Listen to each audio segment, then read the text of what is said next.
Hola, mi nombre es Eloy Espinosa Saldaña, soy postdoctor en Derecho por la Universidad de Bolonia en Italia, doctor en Derecho con premio extraordinario en Madrid, magistrado del Tribunal Constitucional y sobre todo profesor universitario convocado por los buenos amigos de JUS 360 para poder dar explicaciones cortas y directas sobre algunos aspectos del derecho constitucional y el derecho procesal constitucional.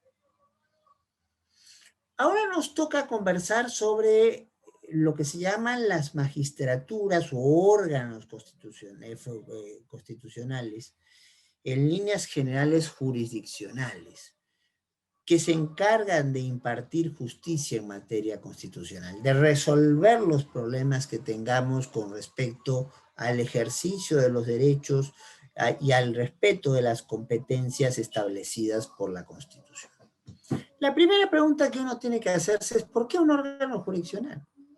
Si lo que estamos hablando es de un control político del poder, en cualquiera del jurídico del poder, en cualquiera de sus expresiones, ¿quién es la persona más indicada para conocer el derecho y poder resolverla de manera imparcial?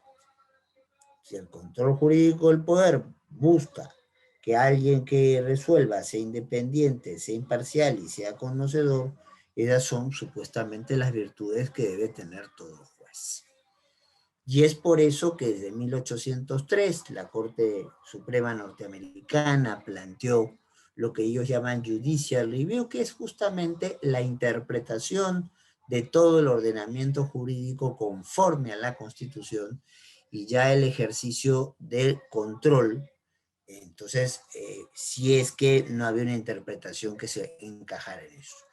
Esto se recoge en Europa entre la Primera y Segunda Guerra Mundial y ya adquiere fuerza total con la consagración de los tribunales constitucionales después de la Segunda Guerra Mundial. Ahora, segundo asunto, si yo no consigo interpretar de acuerdo con la Constitución una disposición o toda una ley en general o una norma con rango de ley, o me encuentro con una actuación o con una omisión que es violatoria de derechos fundamentales, ¿cuáles son los efectos que puede tener el pronunciamiento de un órgano jurisdiccional? Si estamos hablando del pronunciamiento en el caso del sistema norteamericano, el sistema norteamericano, conocido también como sistema eh, incidental, entonces lo que va a pasar es que en cada caso concreto, puede ser un caso de alimentos, puede ser un caso de propiedad o de lo que fuera, si se encuentra que hay la aplicación de una norma inconstitucional, lo que va a hacer el juez, cualquier juez en los Estados Unidos y en los países que han copiado a rajatabla el modelo norteamericano, lo que se va a ejercer es una inaplicación de la norma para el caso concreto. Eso es lo que se llama el control difuso para algunos, porque está difundido entre todos los jueces, incidental, porque no es la propuesta, no es la que inicia el caso, sino dentro del caso se encuentra una parte que tiene que absolver si estamos ante una norma constitucional o no, por eso es un incidente, y con respuestas para el caso concreto. Ahora, ¿qué ocurre? Si la respuesta la da una alta corte, como la Suprema Corte Federal de los Estados Unidos, la autoridad que tiene esta corte hace que los demás tribunales dentro de ese país y de los países que han copiado el sistema norteamericano vayan siguiendo progresivamente esa pauta, ese sentido de pronunciamiento cuando le llegan casos similares. En Europa el esquema es distinto. En Europa el esquema originalmente es de un modelo concentrado en una sala del Tribunal Supremo, pero sobre todo en lo que conocemos como un tribunal constitucional. En el modelo kelseniano, Kelsen plantea esto, el primer tribunal bajo influjo el pensamiento de Kelsen se arma en lo que la antigua Checoslovaquia y poco tiempo después en Austria, la tierra de Kelsen, y Kelsen incluso es integrante de esta experiencia que en realidad es la primera más importante que hay sobre tribunales constitucionales. Inicialmente los tribunales constitucionales estaban para el ejercicio del control abstracto de normas y sobre todo para ajustar que las leyes o las normas con rango de ley respondan al parámetro constitucional y poder declararlas inconstitucionales. Obviamente, si es un control abstracto y estamos evaluando una norma que se aplica con vocación de generalidad, con vocación de universalidad, como es una ley, el efecto de estos pronunciamientos sobre inconstitucionalidad a cargo de los tribunales constitucionales era un efecto para todos los casos. Entonces, un efecto erga omnes, diríamos, usando el término que muchos usan, en término en latín. Y en principio, un efecto desde que se da la declaración de inconstitucionalidad hacia, en ese caso concreto, es hacia el momento concreto y hacia el futuro. Solamente pocos países como Alemania aceptan que una vez que la norma es declarada inconstitucional hay nulidad, o sea, incluso lo que pasó anteriormente a la declaración de inconstitucionalidad debería ser declarado nulo. Pero la mayoría de países no asumen eso o asumen fórmulas intermedias, es decir, bueno, desde este momento vamos a considerar la inconstitucionalidad de la norma. ¿Por qué? Porque las personas asumen, ya lo hemos visto, el criterio, el principio de presunción de constitucionalidad de las normas y actúan de buena fe, creen que la norma es constitucional, entonces no te van a tener bola de cristal para poder saber que la norma es probablemente declarada inconstitucional. Entonces, la mayoría de países que tienen este sistema del control concentrado, el sentido de su inconstitucionalidad se rige desde el momento de la declaratoria para las situaciones futuras. Esos son los dos modelos clásicos, el difuso americano incidental, el europeo kelseniano o concentrado. ¿Qué pasa en el camino? Por ejemplo, en países como el Perú, tenemos modelos mixtos. Y esto hay que manejarlo con cuidado. Tanto el Poder Judicial como el Tribunal Constitucional tienen responsabilidades como órganos de la llamada jurisdicción constitucional, de la responsabilidad de asegurar, materializar, concretizar los parámetros constitucionales. ¿Cómo se maneja esto en el Perú? En el Perú, por ejemplo, el Poder Judicial puede ejercer control difuso. O sea, en un caso de alimentos, de cualquier cosa, si encuentra que hay la aplicación de una norma inconstitucional, declara esa aplicación de inconstitucionalidad e inaplica esa norma para el caso. Pero también en el Perú tenemos un mecanismo, un proceso constitucional llamado acción popular, que es para asegurar que las normas de carácter general con rango inferior a la ley, básicamente estamos hablando de los reglamentos, entonces puedan responder a parámetros constitucionales. En el Perú, por una alternativa que este esquema entra con la Constitución de 1933, aunque recién la ley de vigencia viene en el año 68, entonces no había tribunales constitucionales en Perú en esas épocas y esto se confió al Poder Judicial. Estos procesos de acción popular comienzan en una Corte Superior y terminan en la Corte Suprema. Solo los ve el Poder Judicial. Y entonces ya hemos dicho, primera atribución, control difuso. Segunda atribución, ver en íntegro las acciones populares. Tercera atribución, el comienzo de los procesos de tutela que tenemos previstos en el Perú. El comienzo de un habeas corpus, el comienzo de un habeas data, el comienzo de un amparo y el comienzo de este singular proceso, del cual hablaremos más con detalle en otra ocasión, del proceso de cumplimiento. Estos no se plantean directamente en tribunal, se plantean ante el Poder Judicial y se ven en dos instancias del Poder Judicial.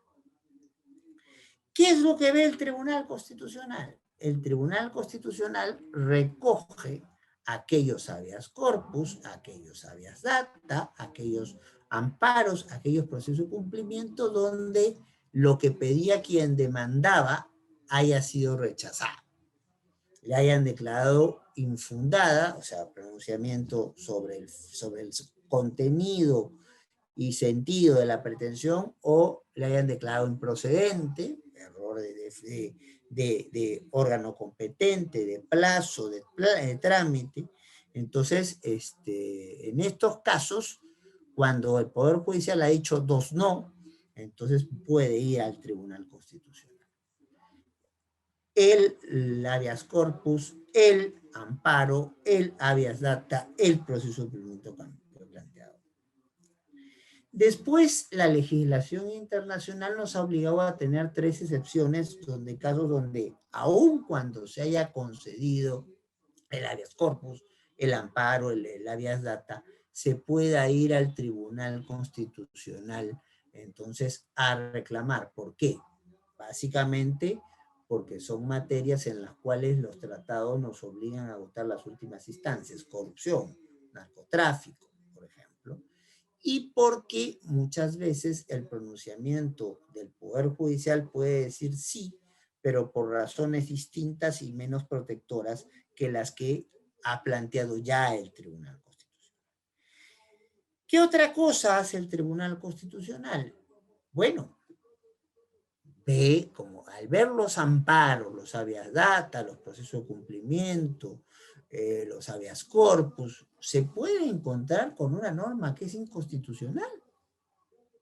Y entonces, en esos casos, el Tribunal Constitucional ejercerá control difuso y aplicará la norma para el caso concreto. Eso ya viene haciéndolo el Tribunal Constitucional incluso desde que fue instalado a principios de los 90, el caso Gamero y varios casos más, y lo hace hasta hoy. Pero ¿cuál es la atribución por excelencia de un Tribunal Constitucional? El ver íntegramente dos procesos. El proceso de inconstitucionalidad y el proceso competencial. El proceso de inconstitucionalidad es la vieja competencia que Kelsen le puso a los tribunales constitucionales. Hay una norma de grado de ley, o sea, ley, decreto en el Perú, ley, decreto legislativo, decreto de urgencia, ordenanza municipal, ordenanza regional. Entonces, y esas normas tienen vicio de inconstitucionalidad, ya sea por cómo fueron aprobadas, no la hizo órgano competente, se hizo la cosa fuera de plazo, entonces, o por cuestiones ya de contenido, están plasmando la violación de derechos fundamentales o la falta de respeto a competencias establecidas a Constitución a otros órganos. Si esas diferencias de competencias se generan por una ley, esto también se ve por el proceso de inconstitucionalidad. Y entonces ahí, ¿qué va a hacer el tribunal? Va a ver con cargo a lo que veremos en la sesión específica para este tema, va a pronunciarse declarando si la norma que le han puesto a conocimiento es constitucional o no lo es. Si es constitucional, guste o no, se seguirá aplicando. Si se considera inconstitucional, esta norma se saldrá del ordenamiento jurídico, en principio, desde el momento de la declaración de su inconstitucionalidad. ¿Y de qué se trata cuando hablamos de procesos competenciales? Esto viene muy vinculado a el desarrollo de una descentralización territorial en el Perú. En el Perú tenemos regiones, tenemos distritos, tenemos provincias y tenemos un gobierno central. ¿Qué pasa si las competencias del gobierno central no quieren ser respetadas por una instancia regional? Problema que se presentó, por ejemplo, con el cultivo y la comercialización de la hoja de coca. Había una ordenanza regional en Huánuco y había una ordenanza regional en Cusco, donde decían esto es un tema histórico, ancestral nuestro, y lo queremos ver nosotros. Sin embargo, en la normativa de carácter nacional ya estaba establecido una institución llamada ENACO, Empresa Nacional de Comercialización de la Coca. Entonces, allí obviamente se genera un conflicto positivo de competencias. ¿Por qué positivo? Porque más de una institución quiere ver un mismo tema. Los gobiernos regionales de Cusco y de Huánuco reclamaban tener competencia sobre el tema comercialización, cultivo de hoja de coca, y teníamos una instancia de gobierno nacional que también reclamaba tener competencias. Ese conflicto positivo es visto directamente por el Tribunal Constitucional. Ahí no hay poder judicial que tenga que ver, no, directamente va al Tribunal Constitucional. Pero a veces los conflictos son de otra naturaleza. A veces el conflicto es que nadie quiere asumir la responsabilidad. Uno ve un hueco tremendo en una pista que puede entonces hacer que se destrocen autos o que pierdan el control los autos y puedan chocar y morir gente, o que una persona invidente caiga al hueco porque está cruzando con su bastoncito, pero claro, no tiene cómo prever el hueco. Entonces, ¿qué pasa? Se pregunta a la municipalidad y no, la municipalidad dice que eso es competencia, por como hay en el Perú vías que son de carácter nacional, la Panamericana Norte y Sur, por ejemplo, la carretera central, por ejemplo. Pero hay vías que se dan la responsabilidad de las regiones y algunas, las más pequeñas, de los mismos municipios. ¿Qué pasa si por esa situación de división de vías nadie quiere asumir el problema? Y está el hueco, y está el riesgo para las personas. Eso amerita un conflicto competencial de carácter negativo. O sea, entre este juego de las sillas que nadie quiere asumir la responsabilidad, el tribunal tendrá que ser directamente el que diga, no señor, usted, gobierno regional, o usted, gobierno municipal, o usted, gobierno central, tienen que arreglar ese hueco y asumir las responsabilidades de las personas que han tenido lesión por eso. Y la última posibilidad que tiene el proceso competencial es una creada en el Perú y que nuestra actual composición del tribunal le ha tenido que plantear algunos ajustes. Es la llamada situación de proceso competencial por menoscabo. ¿Qué pasa? Una institución con su trabajo le comienza a quitar competencias ya previstas para otra institución. O sea, no es que yo quiero hacerlo solo, como en el primer caso, yo solo, tú solo, no. Ya es claro que la competencia es de la entidad regional, pero una entidad de carácter nacional se quiere meter. E incluso se mete a hacer cosas que en realidad era la región. E incluso el problema ha existido en competencias de instituciones de carácter nacional, las dos. ¿Cómo entender el artículo 145 de la Constitución cuando nos dice que en el principio de unidad presupuestaria todas las entidades le mandan al gobierno, menos, pues el gobierno en realidad, al Ministerio de Economía, su propuesta de presupuesto, menos el Poder Judicial, que manda su propuesta y en principio no debería ser tocada? Entonces, allí Si yo le hago un recorte a lo que pide el Poder Judicial, ¿no se está acaso incumpliendo una competencia establecida por la misma Constitución? No estoy menoscabando, no estoy recortando algo que ya se le asignó al Poder Judicial. Eso es lo que se llama un conflicto por competencias por menoscabo. Y eso también es visto directamente por el tribunal. Entonces, en síntesis, hay diferentes fórmulas para establecer distintos órganos que resuelvan los problemas constitucionales. Entonces, hay modelos históricos como el norteamericano, o difuso, o incidental, o el europeo, austriaco, o concentrado. Y en el Perú lo que tenemos es una fórmula mixta que le da competencias de control, de interpretación conforme a la Constitución y de control de constitucionalidad al Poder Judicial y le da competencias de interpretación conforme a la Constitución y control de constitucionalidad al Tribunal Constitucional. Y hay que manejarse con cuidado, porque si vamos al órgano equivocado, vamos a obtener una respuesta negativa, no porque no tengamos la razón, sino porque equivocamos el camino o el órgano competente para resolver nuestros problemas. Espero que esta explicación les haya sido de utilidad.